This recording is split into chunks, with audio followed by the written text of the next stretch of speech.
গোপালগঞ্জ ২ সদর ও কাশিয়ানী আংশিক আসনের বাংলাদেশ জামায়াতে ইসলামের প্রার্থী অ্যাডভোকেট আজমল হোসেন সরদার ভোটারদের উদ্দেশ্যে বলেছেন, সৎ লোকের শাসন প্রতিষ্ঠা করতে জাতীয় সংসদে যেতে চাই। একই সাথে এই কাজের মাধ্যমে আমরা জান্নাতেও একসাথে যেতে চাই। জামাত আল্লাহর আইন চায়, সৎ লোকের শাসন চায়। হিন্দু, মুসলিম, নারী, পুরুষ, ধর্ম, বর্ণ নির্বিশেষে সকলের জন্য ইসলাম তাদের জান মালের একমাত্র গ্যারান্টি। আমরা সেই রাষ্ট্রই কায়েম করতে চাই।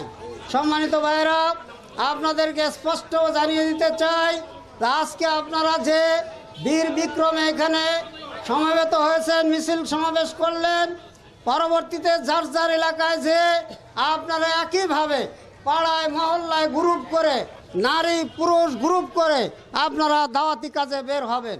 রাজি আছেন? ইনশাআল্লাহ আপনাদের সকলকে নিয়ে আমরা জাতীয় সংসদে বিজয়ের মালা নিয়ে হাজির হব ইনশাআল্লাহ। একই সাথে এই কাজের মাধ্যমে আমরা জান্নাতেও একসাথে যেতে চাই।